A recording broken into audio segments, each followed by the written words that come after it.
Hey everybody, I'm Matt Hill. I'm with Night Energy Services. This is our show, the Talking Energy Show, here at the Trace Management Podcast Studios. Thank you guys for this space. We really appreciate it. Let's go around the room and introduce ourselves. Who do we have here? Jeremiah Smith with Mito Resources. Matt Little with Tag Drilling Motor Company. Joe Brevetti, Charter Oak Production Company. And we really appreciate you guys both coming in and being Jeremiah's, what do you say, victim? Yeah, I didn't say that. But now Joe is quite humble because all your emails always say manager, even if you put a signature. But you're the jefe, right? El Jefe. Officially manager and petroleum engineer and a little bit of everything, refilling the Keurig, whatever it takes. Turn off the lights at night. How many people are there? We have about 10 in the office, then plus the field guys. Are you guys opening back up to let people come in and have meetings there, live and in person? Pretty good question because we never closed. Nice.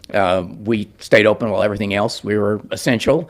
Everybody, came and showed up, and so we felt that, we tried to be careful, be safe, until everyone was vaccinated. And but no, we feel that unlike the companies that feel that they can work remotely, we think that collaboration is really, really important, and being face-to-face and across the table, and whether it's land or a financial or geological aspect or an engineering aspect, we can just sit down, and my son and I share the engineering duties, and then we operate about 200 some odd wells in Oklahoma and Texas.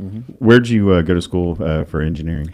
I got my first degree in physics from RPI, Rensselaer in Troy, New York. My wife and I are both originally from Connecticut, and I wanted to get out of the Northeast, and so I knew a guy that was recruiting for Schlumberger at RPI, which was in Troy, New York, basically a science and engineering school, and he said, well, we don't have any openings in the Northeast. He was the division engineer there in Ohio. At the time, I think it was out of Worcester, which, of course, different scenario today up there with the Utica. And he said, we have openings in South Texas. And I said, that's for me. I'd seen a movie about the oil patch, and I just thought it was fascinating, Never any experience with family in the oil field at all? No. My family had all been immigrants from Italy, and they farmed and then went to work in factories. My dad was a machinist, and my mom a homemaker. So there was virtually none of us that had went to college at all. So this was kind of a first. But I just thought that this was like my grandfather coming across, from Italy to, the U.S. Well, going to Texas was a big thing. So I started with Schlumberger in Pleasanton in South Texas. Did you run to the store and grab the boots and the hat and thinking you needed all that stuff when you got down there? Eventually, yeah. Eventually, you got to have the boots and the hat if you're going to fit in South Texas. And back then, this is mid-'70s. Back then, there were people who carried, sidearms on them still. And now we're back, baby. It was a different oil patch.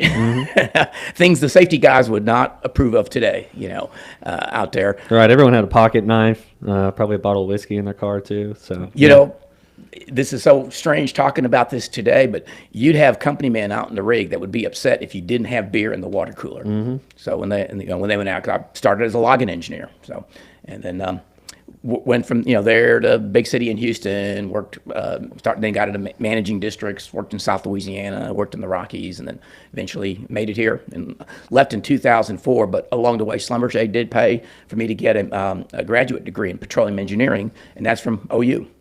So how many years were you at Schlumberger?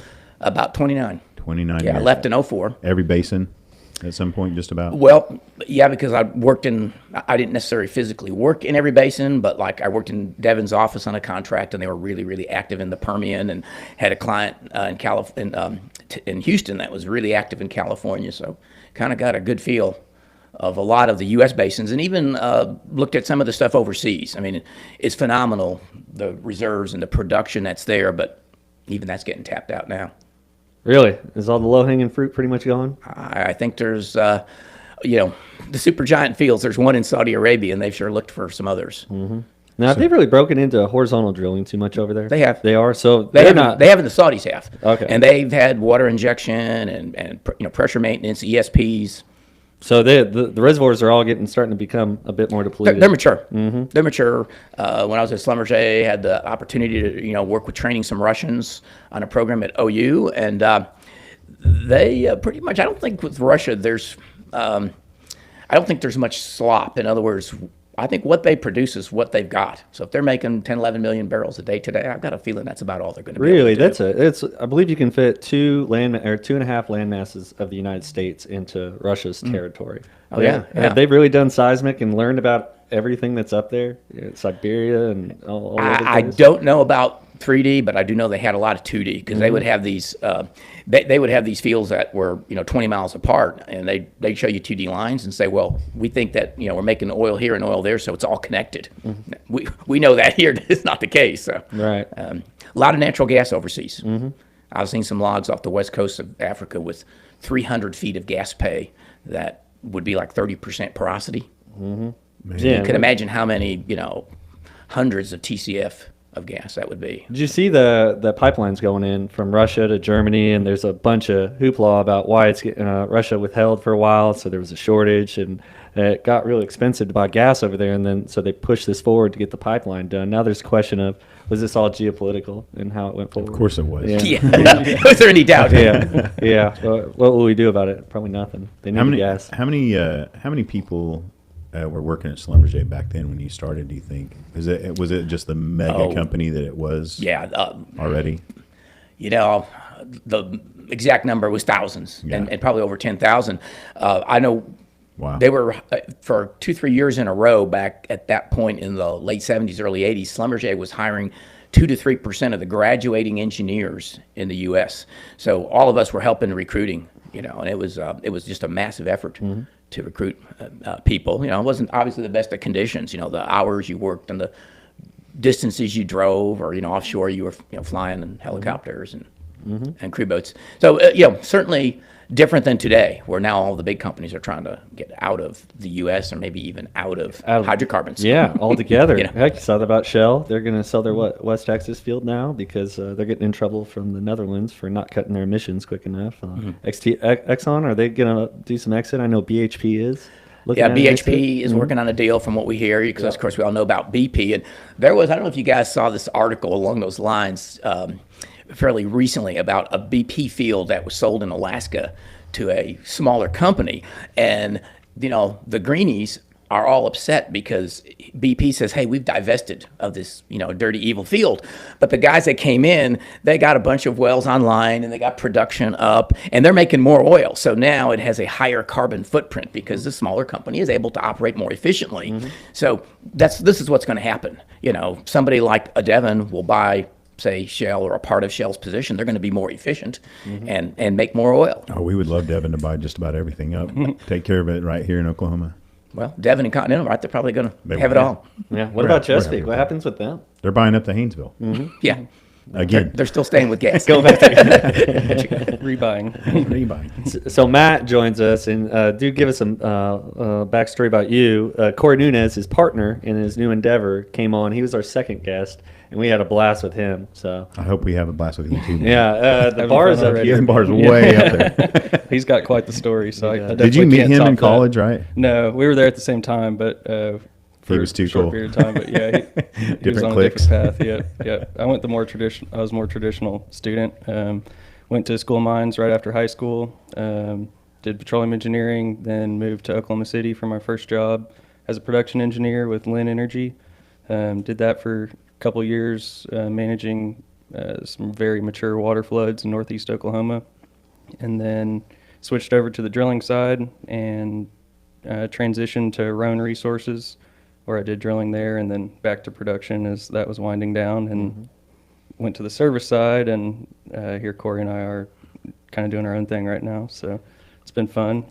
Yeah. Tag Motors. Yeah, they Tag actually Motors. we gratuitously accept any gifts from anyone. Yeah, So, anybody that wants to bring us gifts into the yeah. studio, they're more than wanted and welcome. We'll It find will a place say, for them. if we Whiskey's want to. fine too, yeah, everybody. we will give a shout out for that. So the big reason we wanted to kind of get over here, and this works out pretty well because Matt's early 30s. Joe, I'm not certain about, but Maybe double that. I'm also still Yeah, 29. we've got- oh my gosh, yeah, there it is. We've got one of every decade. Yeah, we really do. Mines. I graduated in 2014 in May, and then started work in June. Right at here. the peak of oil, $100-something, right? Yep. Yeah. So Is that what drew you oil- into oil and gas? Like everybody was talking about immediately when you got to school? No, I've got some family history in the industry, and so that's what I knew I wanted to do engineering. But my grandfather was a geologist for Gulf Oil. My dad worked for Chevron for 35 years, and my uncle works in the business too. So I knew I wanted to do engineering, and family always talked about how great the industry was as a community, and so that's what ultimately led me to start down that path. Really did enjoy the work as I got to learn more about it. But yeah, really happy with my decision. But well, yeah, when I first started, that was great times. $80 to $100 a barrel, whatever. I was working water floods with 0.5% oil cut. I think we moved with all the water floods, I was watching something like 600,000 barrels of water a day and just a few thousand barrels of oil. That is incredible. So it was a bunch of high rate ESPs and it was all shallow, high rate sucker rod pumping. And we were spending, it was looking at it now, the money we were spending to get a barrel or two a day of uplift was just insane. To put that in today's perspective is No one would do pretty do wild. that No, today. yeah, not at all. Well, Most of that's- those wells, honestly, if you looked at it today, probably don't make money. So it's So do you guys see if it gets back to $100 oil, you think they go back down to that and chase that 0.5% water cut kind of stuff? it's great flat production. So it's been producing, a well today that's producing 5 barrels of oil and 500 barrels of water was doing basically the same thing 10 years ago. So you can kind of count on it as long as you. It's all about basically your failure rate, producing your well as long as possible before putting that pulling unit on it. And so that was the game there. A lot of optimization and whatnot. A lot of old lines to fix. Maintenance nightmare, but Yeah. you can make money off of it for sure. Oh, yeah, people are doing it. Just more efficient, smaller guys. Yeah. So were you going in the Arbuckle? No. You get hit caught in that seismicity issue. Well, so there was one, probably my most southern field. We had one disposal well that was drilled to the Arbuckle, and it was kind of close to Stillwater. It was drilled, into the basement formation, and basically what we had to do was plug it off above that, like 500 feet or something, and we did that, and that was that. There's no. It was a low pressure injection well. There wasn't a whole lot of work we had to do, but just make sure we weren't injecting into that basement formation. Yeah, that's still concerning. Have you guys been following? I'm sure you have, Joe, because you listen to Chuck Yates quite a bit. Yeah, we're Ashley all about Watts. that. Yeah. Her story about West Texas, that old Exxon field that started having a purge.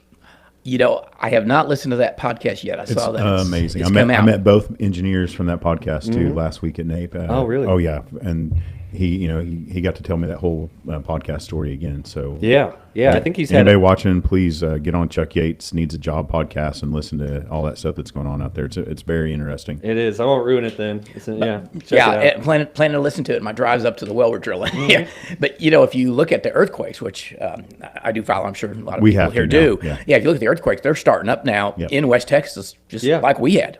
If they don't get on that, they're going to have the same So- regulations that we do. Like, Why were we whoa. first? Why'd that hit us first? Or were we a little bit more friendly with I think in Oklahoma wells things or move. Things can move faster here. why? More water too?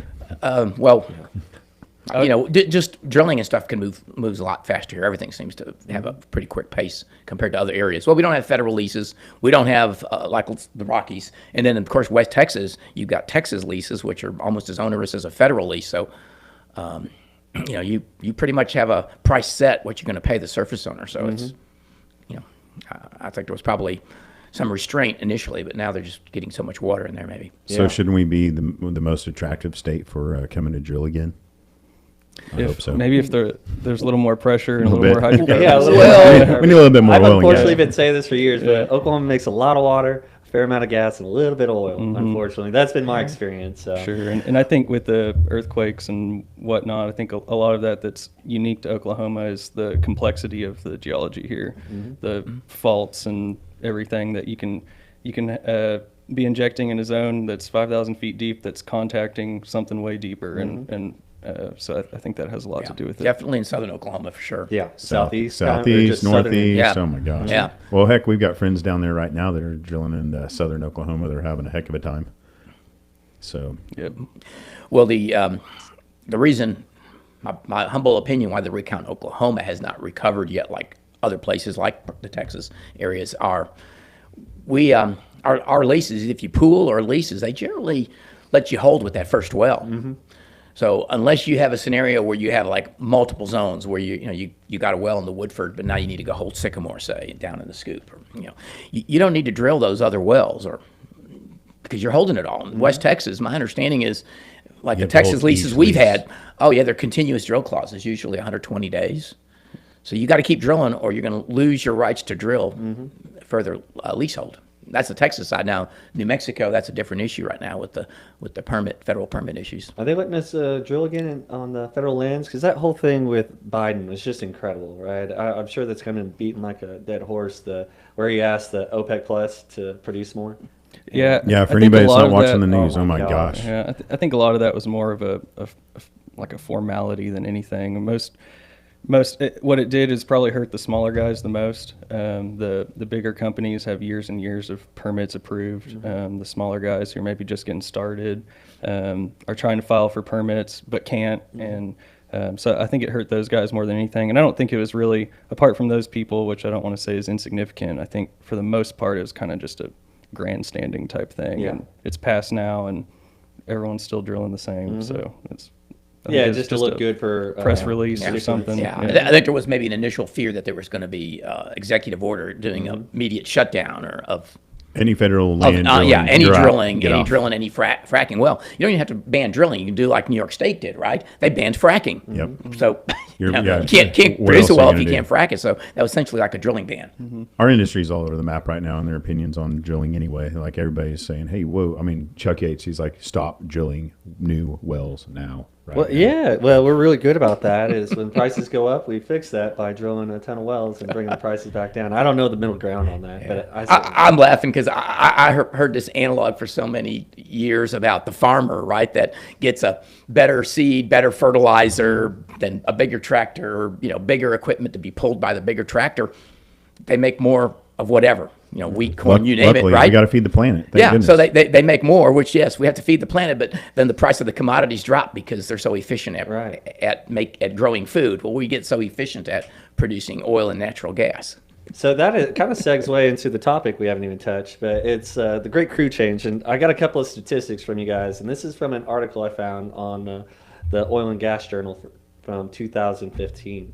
But these statistics, so 50% of the workforce is retiring in 5 to 7 years. Well, it's relevant because we're now in that 5 to 7 year period. The ages right now are 35 and below, or at the time of this article, and 55 and above. So you had that huge gap of about 20 years, which I've seen in most of my jobs, and especially at Trace Management. Most of our consultants are well over 60, and then we've got some guys that are in their 30s. But it's a huge gap. Yeah, and then you got 2 to 1 retiring. So 2 people are retiring for every person that was coming into the industry. So those are the statistics, but at the same time, we've had technology kind of knowing the fact we just don't need as many people anymore. So it's kind of a blessing, I guess, in that way, that we just don't need as many people to do such a good job. But there's been a ton of wisdom lost with these people leaving. The brain drain. Yeah, and you got these companies relearning the same thing over and over again, I don't know what your guys' thoughts are on that. You're one of those guys that can probably go and stand up on the rig floor and feel what's going on underneath your feet from the rig, right? Of sorts. Yeah. After you've been around enough rigs, this has gone on before. Because when I started, it was right after the Arab oil embargo was 73. So there was this massive amount of hiring because most of the people hired in the oil patch at that point in time were. There was a common story. They went to World War II. They fought. They came out, went to school on the GI Bill. Then they went to work for a major, and then transitioned to an independent or went out on their own. So you can see those guys all hitting the patch around late 40s, early 50s. Well, you fast forward up to the embargo of 73, and oil prices that had been about $1 to $3 for a long time. They jumped from 3 to 9 to 30 something. And there's a massive amount of hiring going on. And at a certain point, you had, it peaked about 82, and then we started the decline in drilling rigs that went from then all the way to, I brought a couple of graphs, but I think you guys seen the same charts that, it kept declining until early 2000. And right late 99, early 2000, there was a turnaround. So all of those guys who had started after World War II that were my mentors, they were all retiring out. They were gone. So there was already that crew change taking place, but it took place over a lot of years, 15, 16 years. Things speed up. Things are sped up now. Technology, communications. I mean, the downturns, Yeah. the booms.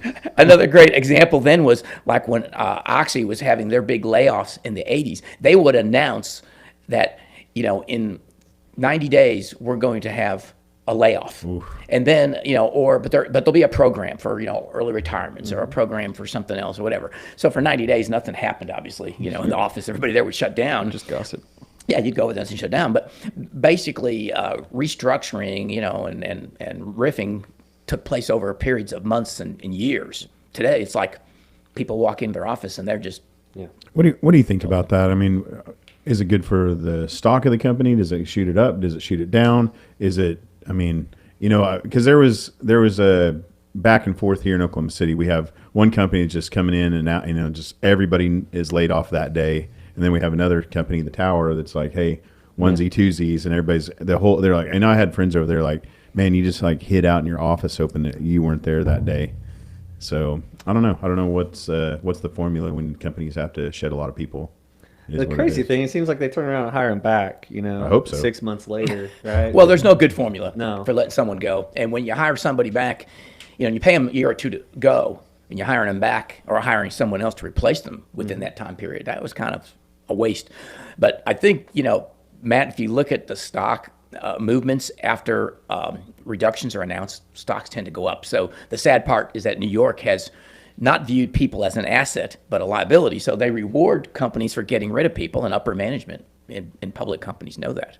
Sure. There's plenty of metrics for whatever production versus G&A, whatever cash versus G&A, all that everyone goes off of. And have you had to go through that and lay off quite a few people underneath you?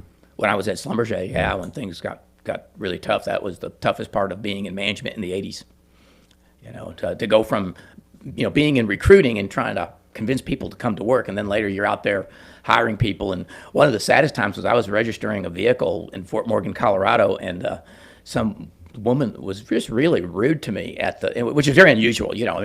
Generally people in small towns are very, very pleasant. And then finally I said, ma'am, is something wrong? Did I do or say something? And she goes, you don't know who I am? And I go, no. She goes, well, you let my husband go. Oh. And I'm like, man, I tell you, I am sorry. But, I'm just like, we went from, 8 wireline units to, 3.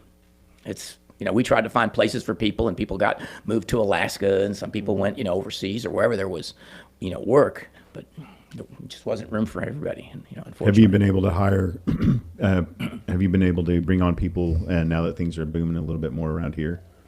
Well, we never cut back at Charter Oak. You never had to. No, we've had a couple of people over we've been started in 04, so would that be about 17 years now at Charter Oak. So we'd grown, and then when things did slow down, there was a couple of people who just chose to leave and get into something else. But all during this slowdown, we just said, we're going to bite the bullet, And like I said, we didn't close our office. We did. We shut down some wells that were not economic, but we basically went out real quick. My son and I had some ideas, and we started locking up frac tanks. So initially, we were able to get them for free because the companies wanted the trucking back and forth, and then of course later we had you had to pay a few bucks a day. But we started stockpiling oil last year during the pandemic. So did you really? That was a gamble that worked out. Yeah, so, smart. But it allowed us to save our people. We did get the PPP money. And we just said everybody's going to keep working. No layoffs, no salary cuts. Did you have to shut it? So those 200 wells that you guys have, did you have to turn any of them off at all? We had a few that went down. Yeah. If the pump went out, we said We can't afford to not get a worth it right workover now. rig and spend 15, anymore to change a pump and chase a tubing leak. It's really easy to spend 15, 20,000 bucks.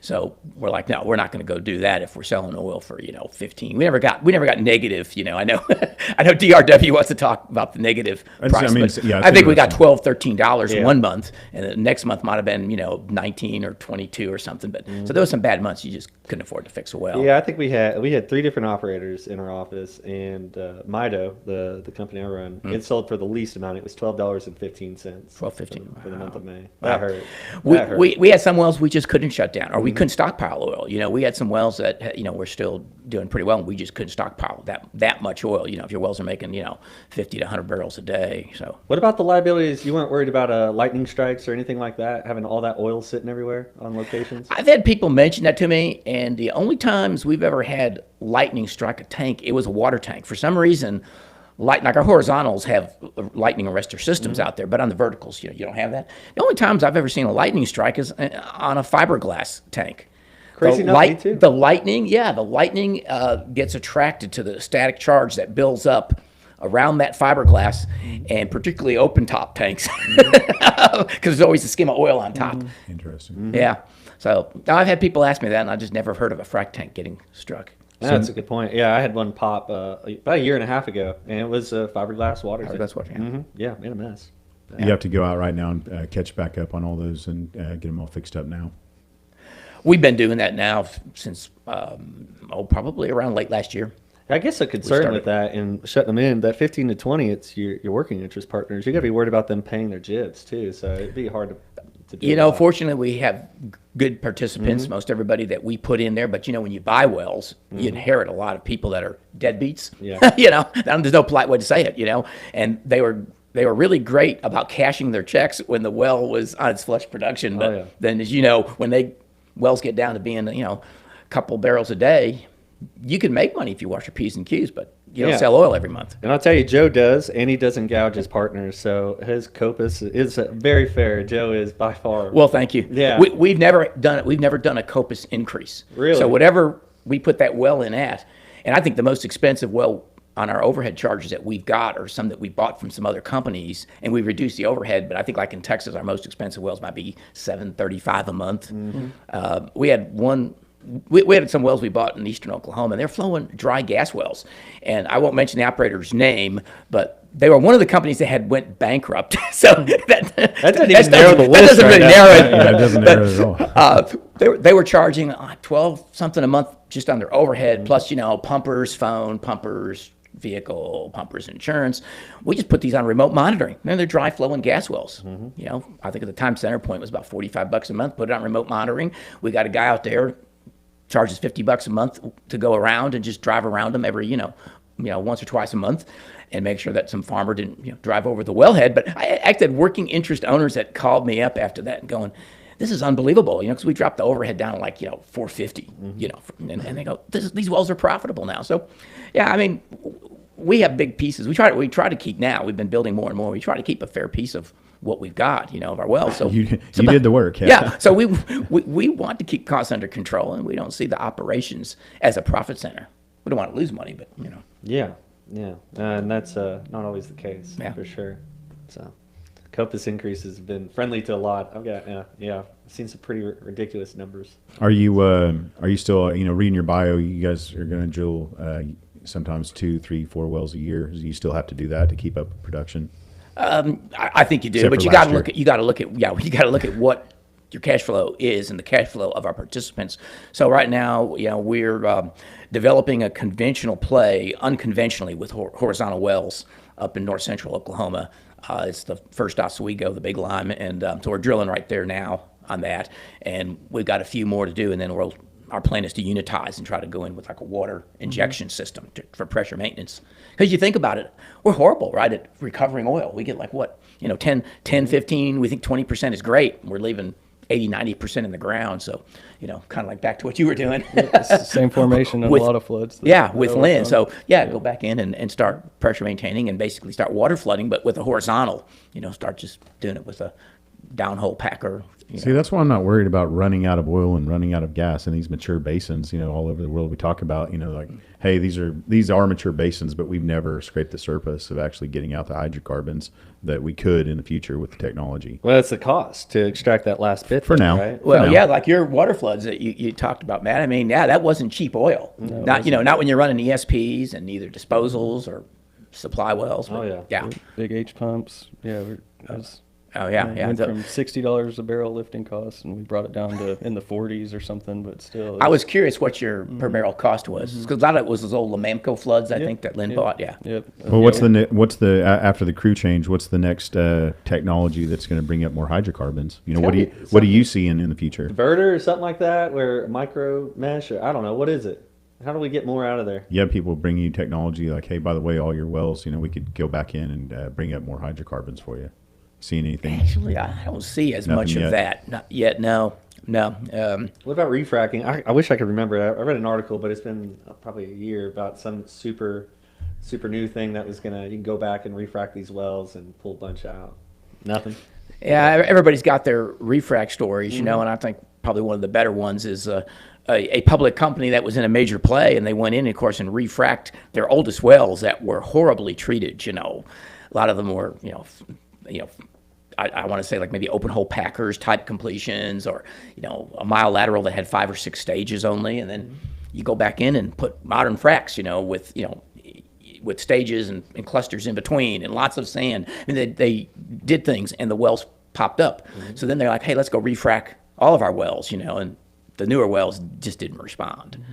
So something like that, and that's what kind of you talk about private equity. It came into the industry 12 or something like that, and they would open up the spigot right away. The choke. They would open it all the way up, and they say that's bad for the longevity of the reservoir.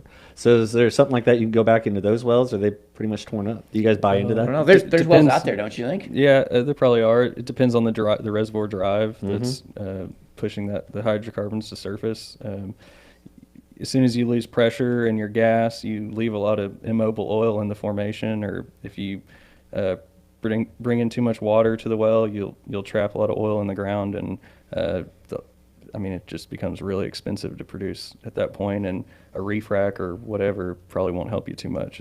Matt, when are you going to start your own oil company? How did you go from Schlumberger to starting your oil company? Well, I left in 2004 and I started consulting, but Right. I wanted to start putting, Because you got your degree. I was by so busy. Schlumberger. I got my PE degree in 1990, so my 2 degrees weren't even in Did you adjacent. just jump ship the second you Yeah, they weren't. No. That was like I left at 2004. Oh, okay. So, like I said, my 2 degrees weren't even in adjacent decades, and then I was with Schlumberger another 14 years after that.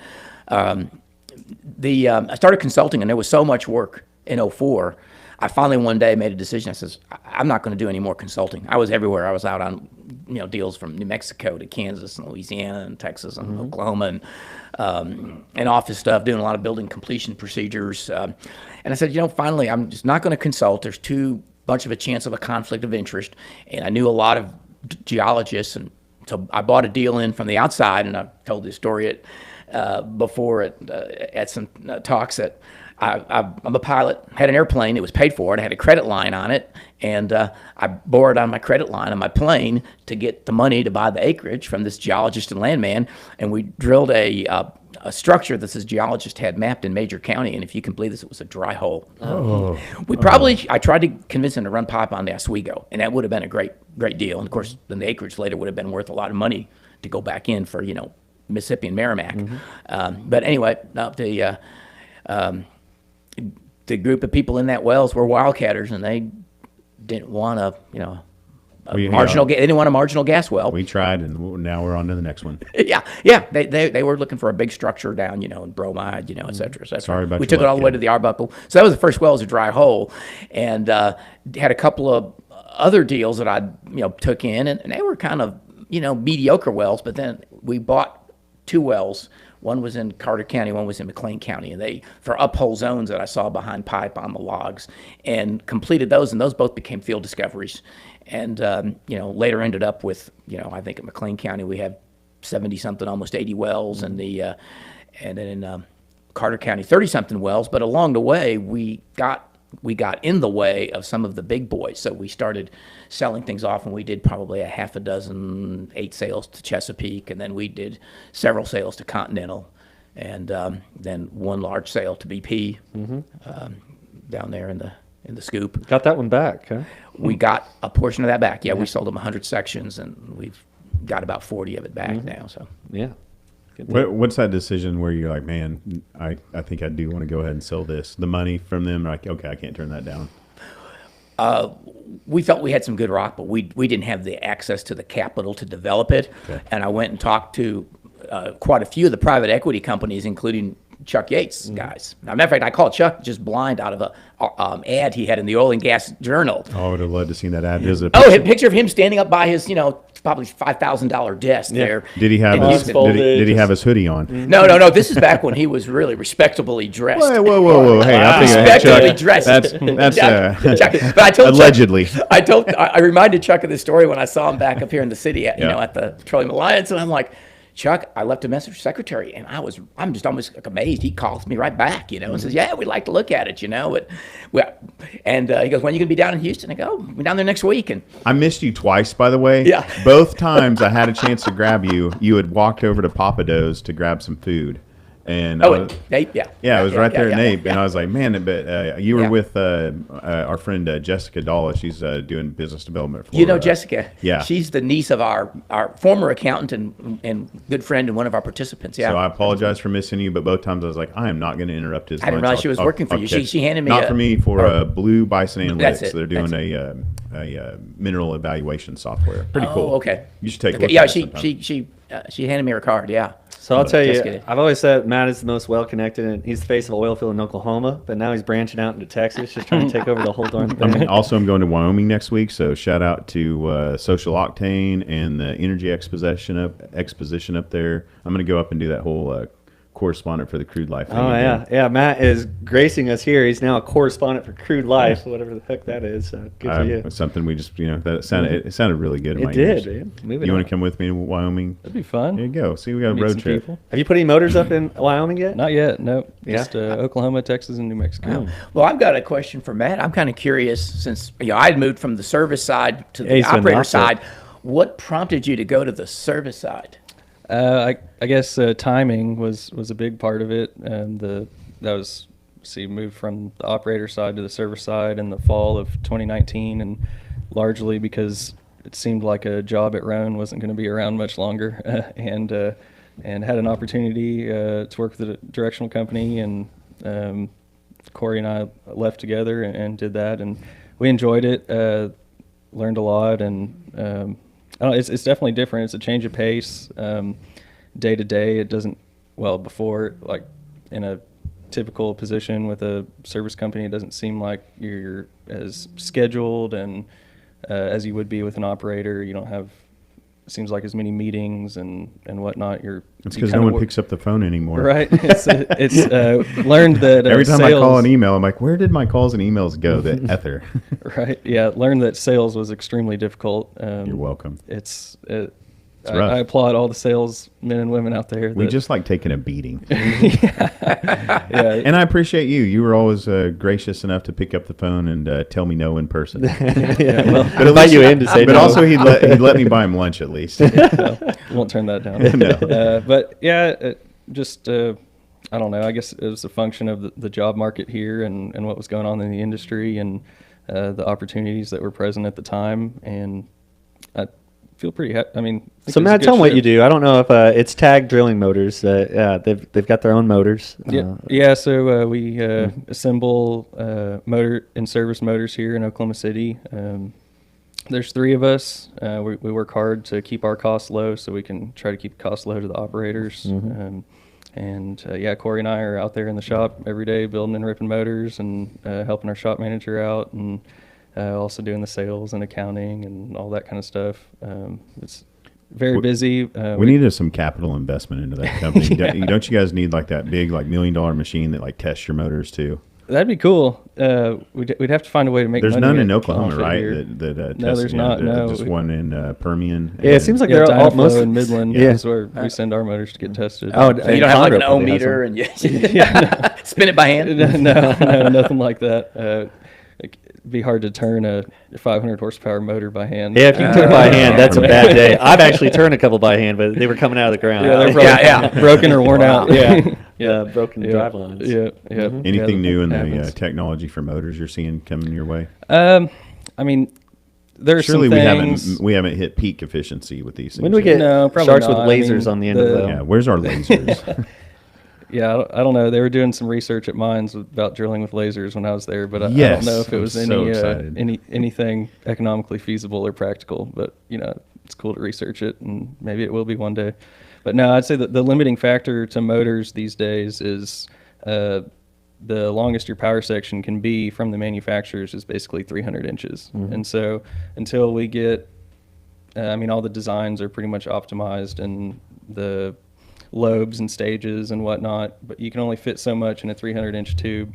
So I think until that gets longer, you won't have more power at the bit, really, unless there's some crazy rubber or seeing some metal stators. I don't know how that actually works. Whatever but- happened to the even wall? That was a big deal for Yeah, a bit. it's still around. A lot of companies offer that, and there's some new companies starting to offer that as well. You can definitely, versus a conventional power section of the same length, because you have more metal and less rubber, it can be, create more power essentially. So yeah, that'd be a place to go, is longer even-walled motors, because most of the even-wall motors are shorter than your long conventional power sections. A lot of that has to do with when you reline it, the injection pressure it takes to get across the power section. So you're trying to inject a bunch of rubber through, something like that, and over 300 inches, and it has to be, it's super high pressure. Companies will put relief ports in the stator tube to bleed off some of that pressure, but the idea of having a bunch of holes in your stator tube that, it's not something that you really love to think about, but, I think it can be done. But yeah, that'd be a place to grow. So I've got a question for you, Matt. Why does everybody charge more for oil-based muds than freshwater muds on a motor? Sure, that's a good question. And all the non-engineers watching this podcast are totally bored, with us engineers. Getting into the I'm motor nitty-gritty. I'm a non-engineer and I'm fascinated by all this. So thank you for nerding out with this and giving us engineering porn. Engineering porn. Well, it has to do with the reaction of oil-based products to the rubbers in the stator tubes, and so they'll swell, and you just can't. After you run it in oil base, it reacts, and it's kind of done with. You could argue that maybe some you could rerun or not, but no one wants to risk a bad trip or a wasted trip or something like that. So it's from an economical perspective, it's easier just to say. Yeah, what is the let's reline? throw a Like new $5 one. grand, $6 grand? Yes.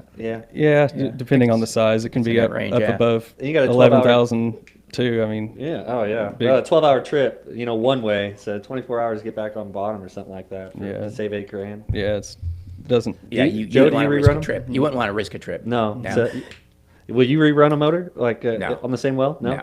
Do you come No, out for not- NWD after 100 hours or 50 hours? Yeah, well, it depends on the area. We've used 100 hours.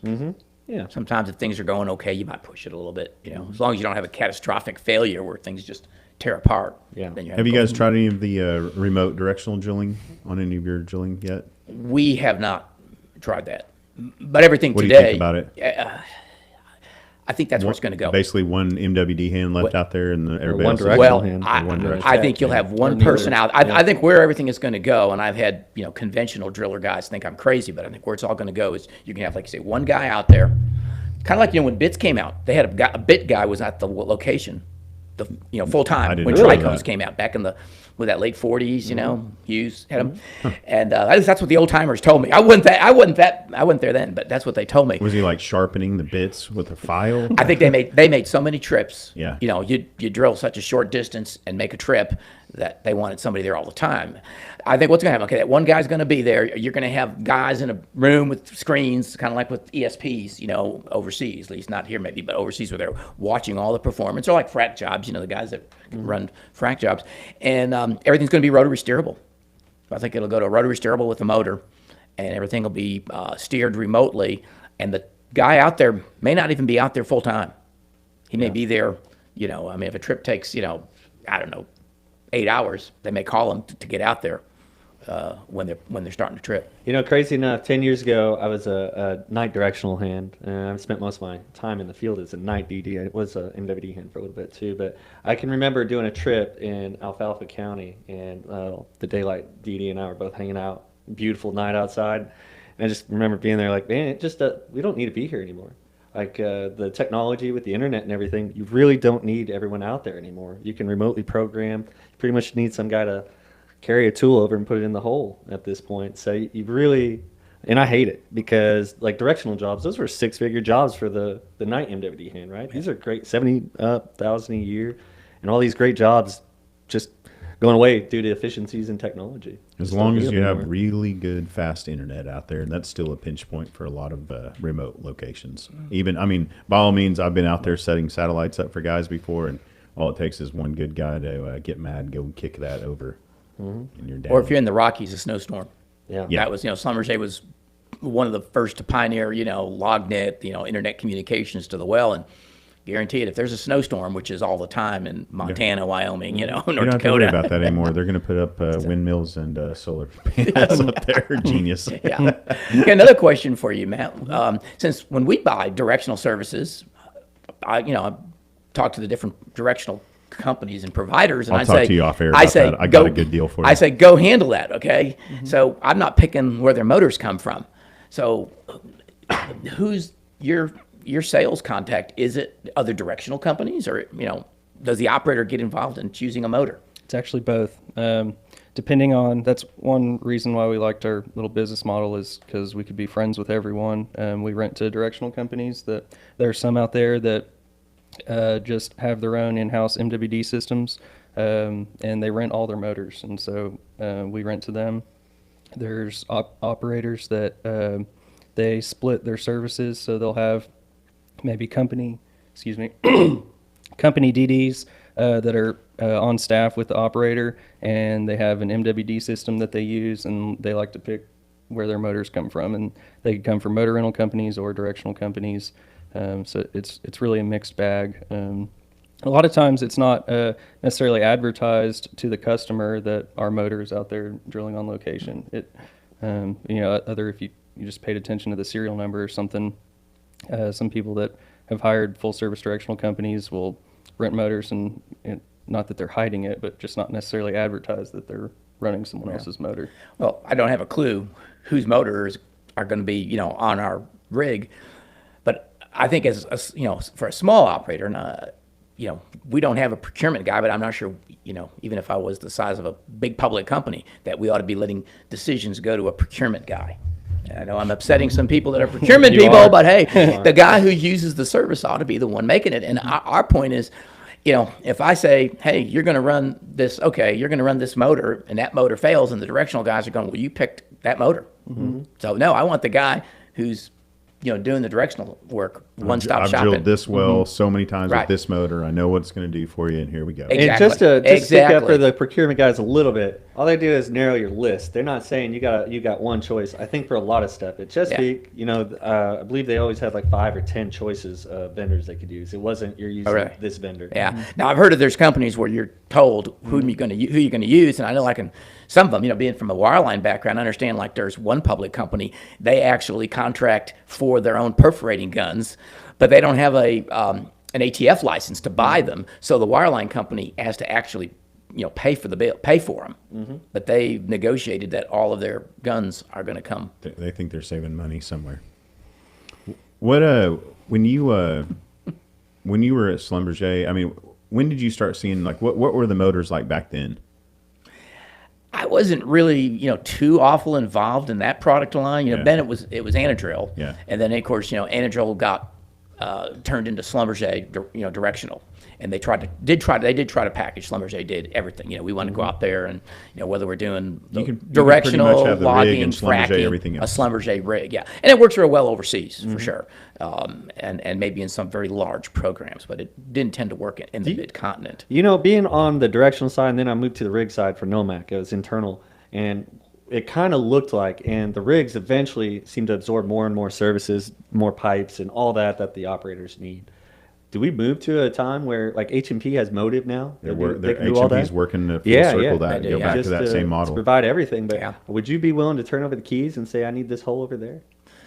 I think the bigger the company you get, there can be some efficiencies, but by and large, it all costs more. But you're delineating risk too, right? You're pretty much putting it on the rig contractor. So if I was going to go drill a well overseas, yeah, you're going to, and that's where companies like Schlumberger, Halliburton, H&P, et cetera, have really excelled in this project management. They contract everything. And if they don't own and provide that service, they've got deals with someone who does. I just don't know that would work here in the U.S. And that's why our costs are so much lower. You know, I know some companies that had gone down to Argentina to the Vaca Muerta play, and their idea, what they've told me is their thoughts were, it is a great shale play, but we can't get the level of competition to drive up the efficiencies and drive down the costs. So, you know, wells there are just so expensive compared to here. Yeah, they don't have any of the infrastructure either, right? They don't have They're the flying in the infrastructure. rigs. I drilled a well in Nicaragua that everyone was an Oh. expat. They brought in. So yeah, everyone. Offshore? No, onshore. Onshore? Wow. Yeah, right off shore. That's tough. Yeah, Onshore's tough anywhere up there. It was. They told me I was staying at a resort, but their idea of a resort, like you still got dirt floors, but you do have It's a an hammock. air It's conditioning nice. unit. It's crazy. Everyone had machetes on their Since hip. we're talking about the crew change, what do you want to see happen for the next generation of oil and gas industry? You know, network family members. You know, what are you hoping to see the next generation has for oil and gas? You know, most of the people of my generation have already retired now, and you know, I'll hear comments. Oh, you know, a lot of this next generation isn't as connected. You know, they're not going to the events. You know, the networking, the industry. You know, they're not as active in say SPE, ADE, and all that. And that might have been the case for a little bit, but I have to think back to when I was that age. You know, it's tough. You have young kids. You know, you got a lot of family activities that do take precedent. You know, they have to take precedent. But you also have to in have life. your company leadership press them and pay for that and help them out. Yes, and you that know, was the one advocate thing I'll for say it. about Schlumberger. Yeah, to kind of follow up on that point, Jeremiah, is that companies like Schlumberger and Halliburton and even the operators of that vintage, whether it was cities and then Oxy, took them over, et cetera, they encouraged their people to join that. What we went through here, particularly in Oklahoma City, is there was some very large, independents or public independents that they discouraged their people. They didn't want them to publish papers. They didn't. They were afraid that there was some competitive advantage or something they were going to give up. So, because I was, on the boards of some different, organizations, and we just saw that there was almost a discouragement to participate. Particularly like writing papers, et cetera. You're sharing published. ideas. Yeah, I saw in your bio you're published a few papers. What were Yeah. some of those? Yeah, one was based off on my master's work, which is on rock mechanical properties, but basically was modeling, doing fracture height models on how fracture height was propagating, and off of a lot of tracers and different types of materials, which you'd have to have vertical wells to do that. But there's certainly right now when you look at the papers being published, you see a lot that comes out of universities. Just don't see as much coming out of industry. And when you don't have a combination, generally if you can get an operator and a service company working together, you see some very practical, useful papers. Right. And I mean, my son and I have been Universities more theory, pie in the they sky. tend to be more operators are theoretical, more, and they "Hey, also we've they already also- done this. Yeah, they also tend to be behind times, it seems, in technology. The boots on the ground are kind of more where what's happening. But my son and I have been working with, down there at OU with their capstone projects that come through the Ronnie Irani Center. That's what you're at the doing now? Newborn School, yeah. And so we're taking one semester off, but for the last several years, we've worked with them every semester on various projects.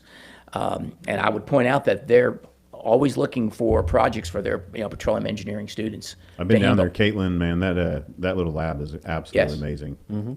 Yeah, Jason does a little bit of mentoring. We've had some of those some of those guys come in. Are they always looking for more people from our industry to go down and talk to them, get involved? They are in projects, whether it's evaluation. We just had them work out a project on cryptocurrency mining.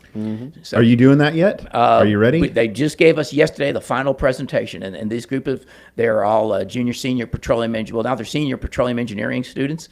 They did an outstanding job. I believe David Ferris had been over that group, and I believe Dean Sargent has now taken it over.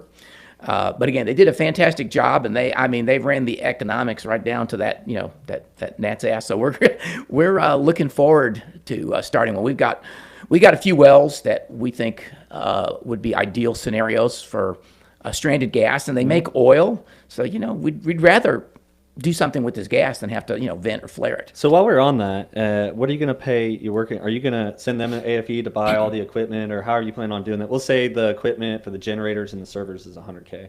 Would you send that out to all your working interest partners, or are they getting 50 cents an M? Or how are you going to? That was the big risk that we looked at. We were evaluating about a year and a half ago because we have some wells with stranded gas. Yeah. And it's what are we responsible to our partners in the well? There are so many different models out there. People who sell the gas at some below market rate, but at least there's some money getting. There's models that do a JV. Our idea is that we're going to keep it very much straightforward, above board. We'll propose to the working interest owners to go in on it. And I want to say in this case, around, 40 MCF of gas, you're probably looking at about $250,000 for the gen set that's and absolutely the right. gen set and the minor boxes. That has changed. A year and a half ago, minor boxes. it was $100K. But those minor- were 2-year-old servers. Okay, the minor boxes have got really expensive. Now they come back Right, down 'cause as of China. they're getting freed up out of China. However, those older minor boxes are not as efficient, Right. so you don't make as much money per month. So we would put out a proposal to the working interest owners. But here's the thing. Our thought is we're not going to, some of these guys, they stockpile and they play the market on the cryptocurrency. We would sell every month. Our idea is, every month on the 30th or whatever that day is, you sell what you've got in your wallet. And that's what you're paying your, not only your working interest owners, but you got to pay the royalty interest owners and the overriding interest over. Are you going to put a minor box out at each well site, or are you going to do it at a gathering facility? Like I don't know if you know those guys from Exponent and Maurice Fell, but I got to go up there and check out their Bitcoin mine, and they had their 600 wells in Osage County all going to one gathering place, and then they're taking that gas in the generators right there and so they pipe the gas all to one place. Yep. Now our scenario is generally stranded gas, and it's mostly in the metro area here, where our lines have been cut off by development, like the Turnpike, for example. You Going don't have through. a bunch of wells close together to be able to do it. But we don't now. No, generally, wells we got it close together. We already got gas lines there. Do you see any future in Oklahoma, like just some people just going out and drilling gas wells just for Bitcoin mining? I mean, the economics seem to be there? Like Not at $4 gas. No. I think I would. I sell mean, that to the but market. it's $15 gas, pretty close whenever you go drill a well. Yeah, depending on the efficiency of your servers, right? Server efficiency and there's It seems like it opens up all of Oklahoma to start immediately drilling for gas, which we love. Well, we're using current prices. Who knows what cryptocurrency will be? There's guys that are going to tell you, Bitcoin is going to be $150,000 in I mean, it's 2 kind of built years. in where it's always going to go up, though, in price. They're trying to make that. From what I understand from our students, that there's like I think Ethereum now is going to burn a percentage every month of their crypto. So they're trying to put in a what do they call it? A devaluer. On there, which will, it is going to try to keep the amount from growing so fast, a devaluer, so that the price will keep going up. At some point, you get high enough in price, anybody can mine it. You can go plug in a cord into your parents' basement, right? As they joke. But when you own your own, when you drill your own well and own your own gas, the cost, for doing it just go way down, and then the upside is you're making a crap ton more money. ROI, baby. You got to run the power. You got to run the power side. That's There's an equilibrium somewhere. It's figuring out what that is. I don't know that I see that. I just hope it's such a boon for Oklahoma. We just want to see a sea of rigs out there for myself. I'm just happy to see. I hate inefficiency. I hate flaring. Right, that is a waste. It's a waste. Of energy. It's inefficient. Yes. Yeah, and like you guys, I'm sure have driven right by Penn Square Mall or by the Ross and all that. That big flare and the flower place. The eternal flare. Yeah, I've been waiting. I've been there since like what the 80s that well was drilled. I've Really? never not seen it running. And the story I heard, because I know a geologist that's involved in it, and I know the guys that bought it a few years ago. Matter of fact, I bid on that well, went for a lot of money. And the thing about that was, is all came about. My understanding was that there was a disagreement on right of way, and for probably what was not a lot of money at the time, that right of way never got done to connect up the gas line. Really? So it's just pumping out oil pretty darn good then for the amount of gas they're playing. I think that thing was still about a 4 or 5 barrel a day well. Yeah. I love that you, when I ask you what you hope the next generation does, it's enjoy each other's company more and network with each other. But the one thing I want Exactly. to add to that, And they will, yeah. Joe, the one thing you'd said, it's being discouraged by the operators and stuff. Is it really being discouraged, or do you have the same engineer just doing way more? Because there's just less people, so the tasks that are upon them could be a lot more to where they don't have time to concentrate on a paper. Well, you do, and Matt could, I think answer this more directly because you worked over there for, like you said, Lynn. I've been in and Matt's so office. forth. He had a lot of time. Yeah, and but I was like, you let's know, see. We Always for you. brought him breakfast and hung out, and then we went to lunch, and then maybe some golf afterward, and then on to happy hour. Yeah, I mean, a lot of engineering. I know you have, not be on the phone more all night. going on, but you got systems. The guys that were ahead of me always said, "Oh, you guys have it so easy because you got two-way radios, and things like that," and which they didn't have. And then, of course, now then became cell phones, and now satellite links and computers. And seriously, we had 4-function calculators. That was a big thing. I'm serious, because everything was done off of hand calculations, slide rules, and you had charts. So doing calculations, cementing, logging, et cetera. You had a chart, an algorithm that you did through a chart. Now today with computers and the programs, it makes it so much faster that the old days when an engineer could only watch 30 wells or 40 and then 60, an engineer could probably watch, I said we have 2 of us that basically take care of, 220 wells, but I'm sure there's stuff that slips through the cracks also. So that's the next generation. They're just going to be armed with more tools, tools. to have more knowledge to get this done better. Matt, Yeah. did you have enough time in your experience, Lynn and Roan, did they advocate or push for you to go to these events, or how Yeah, did they pay? I'd say, more so at Lynn I think a lot of it just comes down to the leadership of the company and what they believe in and think. And the mentality. How long are they going to be around? Are they a 2-year flip? Because they're not going to probably want to invest a lot in their people. Sure, if they're trying to get out. work for some. There's some great leaders at Lynn that really were proponents of going out to these industry events and would never hesitate to foot the bill for whatever and encourage us to do so. And one of my early mentors there was a huge proponent of that. So that's kind of how I got started down that path, and I still do it today. I'm treasurer of AADE, been on the SPE board, and it's great networking events. I think it's great. I wish more engineers that work for operators were present at those things. I understand it's a time commitment. It never seems convenient. It's also, it can be a barrage of sales people, which maybe you're not. That's always why we in the need more mood for. engineers. Right? Yeah. So All I'm there to do is there's help that. and introduce you to each other. All I did was learn early on, the more engineers I can introduce to each other, the better you guys are going to get at your jobs. Also, you'll have friends that will hire you when you get let go from one company or want to leave to go start a new company, which you might start your own oil company someday. Exactly. I need you to do that, really. Or he might want to Maybe buy one. someday. Yeah, go buy He might one. want to buy one, real reasonable. Yeah, not looking that far into the future at this point. Matt, But it's time. I no, want you to have babies. I need you to have more kids out there. Oh gosh. Everybody loves you. I mean, there's like I think that you have one ex out there in the world that is just still heartbroken over you. Maybe she's not listening to this, but We could never figure out who that is. Oh gosh.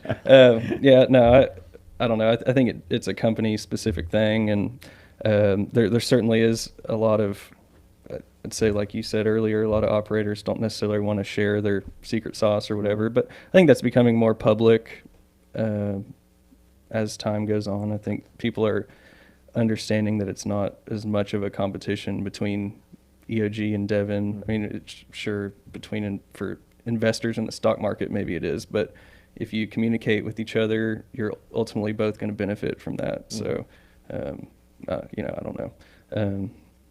As far as the other question about what you'd like to see for future generations, I'd certainly like to say that I think I hope there's more and more emphasis on tech, which is great. I think young engineers can be really powerful with all the tools and data that's being captured out there, but I think there really needs to be a strong emphasis on field experience.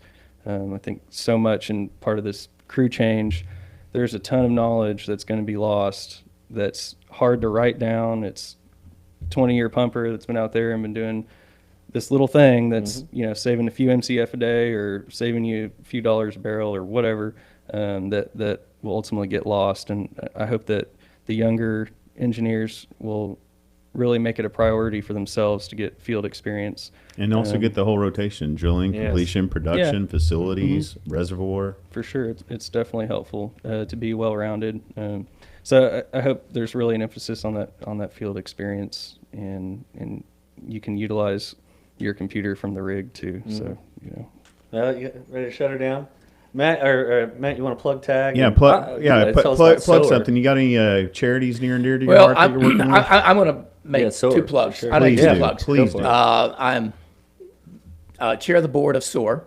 Yes. October. And it's coming up. October's the oil field show at the fairgrounds. I'll be there with my little camera and my little microphone interviewing people. You will be there, and I hope everybody is there. And the other plug is going to be I'm on the board of the Petroleum Alliance. The PAO is a fantastic organization. It represents the little guys. It represents the big guys, the service companies, the vendors. I think every oil company should be a member, and every service company and that's the vendor. Petroleum Alliance of Oklahoma. The Petroleum Alliance. Brooks Simmons is heading it. Brooks a good dude. Brew fellow Halsey bald guy. just took over from Dave Lenormand. Great guys. I think it's love got a Dave. great direction. They've had fantastic programs, and they've got a whole series of fantastic programs. And I think a lot of the people in the industry don't understand how much they do to act as a stop for Nice some buffer. crazy a buffer for crazy laws that come down the pike. Well, we're we're on our daily routine of doing our work, so they're constantly making sure that capital doesn't pass stuff that hurts our industry, Exactly. nationally and locally. Nationally and locally. So, not only a member, but be a member, support the Wildcatters there, because that goes to getting legislators educated, and also to help try to put legislators in place who are pro-industry. Amen to that. And we get to meet them, and as soon as the session starts back up, every Wednesday they have that little happy hour. You can go up and meet all the your local officials in charge of boats up there. So it's pretty neat. I love doing that. What about you, Matt? What are you going to plug? I'd say coming up this fall, that's at a new place this year. That's F5. pretty nice. F5. Yep, F5. you knew it. The Oh, Fin man, that's fun. Have you Feather done that, Fur Joe? Food Oh, Festival. Joe, it Yeah. is so much fun. Yeah, It's a really cool event that I'm glad to start doing. I'm talking It's people, awesome. when you look into it, the F5 is hosted by the AADE, and it is every kind of food imaginable. We've had kangaroo, we've had beaver, Bear chili. chili, we've had bear boudin, gar. I mean, it's every animal you can think of. Fin, feather, fur. Yep, it's great. It's a good time. You don't need to be a drilling hand just to go there either. It can be. I I made made venison pierogies last year. Nice. And where Very and good, when with is wild this, Matt? mushrooms and cranberry Yeah, sauce. Nikolai, right? Yeah. Do you have a date in place yet? Or Oh, Oh, on the jury is spot, going to no. murder Yeah, you. But no. hey, yeah, so everybody watching this, please go to the local websites, the AADE MidCon, the SPEOKC, and SPE MidCon, API, IADC. They got SOER too. So SOER. not enough people know about SOER, by the way. I stumbled on it. I have somehow. pushed them and pushed them. I want them to have because it's under the OERB, and by all means, I love the OERB too. I love what they do, the education behind that. But I still think that SOER should have its own Facebook and LinkedIn and all that as well. Like, hey, look, they're together, but they can be the Yeah, let same. me look into that, because I thought we had that, and the SOER email list is like 5,000 to 6,000 addresses. So I'm surprised that, and I know I get bazillions of them like every week. That's good. So I want to check into that, because Yeah, I just want them to. Yeah, I can tell you when like they do everything. the little things to teach you about the pumps, like Jason and Luke have both given presentations, Oh. but it's 20 people in there max, and these are great things. oh yeah, yeah and great SOER topic. also paid for a. In fact, I've been wanting to go in. They have they have like whole courses, and if you see the SOER emails, there's courses you could take, and they paid for like 100 slots. It's online, and one of them's on artificial lift, and ESP pumps, and since Really? we run several of them, I want to learn a lot more about them. Me too. I didn't know those were available. Yeah. I'll be checking that What out a great myself. education. Look at any of advocacy groups. the SOER emails and go down to the bottom, and there's all kinds of other different courses relating to geology and engineering. Yeah, I swapped my email now, so I've got to refactor all that and get back on my list Well, again. just send an email back over there. Yeah, I know. I Melanie need to check it out. Yeah. I'm going to plug the Oilfield Tailgate's coming up, and so everybody that wants to be a sponsor every home game in Norman, we host 300 to 500 people. We just invite all of our friends, customers, families to come down to Norman for the home game. Go to Othello's, the backyard, and the patio, and the parking lot. We serve free food and music, local live musicians, and sometimes an open bar, sometimes just beer. We'll see how much money we raise, but we have a great time. So if you want to be a sponsor, go to oilfieldtailgate.com or reach out to me. Also on oilfieldtailgate.com, there's a little button that says calendar, and I put every single event and meeting in Oklahoma that I can find that is related to oil and gas. So AAD, ESP, so kind of a one-stop shop so you know what's happening each week. And Jerry's IT guy had deleted it a couple weeks ago, and so I'm starting over from scratch. Oh, man. Rough go of it, but hey, it's all right. It gives me something to do. It's a good product. Yeah. So, and then I've got one plug. The API is having its lunch kickoff. They do it every year at September 9th. Mr. Brevetti here will be speaking at it, as well as Tim Haddock. Oh, I'm excited for that. Yeah, I always appreciate Well, he asked 12 other guys, and You they were couldn't actually- make it. yeah, They I couldn't saw make it. I was his- number I saw his 13. list. Yeah, I You was were number not. 13. You're- That's a lucky number. You're number 17. We got I think we'll have Chad. I can't think of his from Continental speaking, and Yep. then we'll have another gentleman from Devon speaking. So Hey, it'll be a also good lineup. API Golf Course, and there's the SPWLA. Man, we have so many events right now. There are. Gentlemen, The oil field is back alive again, which is Yeah. fun. Last year's been it was a drag. please get involved with the local oil field. If you're a young person out there, we want you in the oil field, and we want you to get involved with all these amazing advocacy groups, and we have a good time. And we love each other. It's an amazing industry. We're very fortunate to be able to support the world with our energy. So thank you for what you do, guys. Yeah, thanks guys for coming Appreciate on. you both. Thanks for having us. Joe, Yeah, Matt, thanks for having us. Jeremiah. Guys, that's it for the Talking Energy Show. We'll see you next time. Take care. God bless it.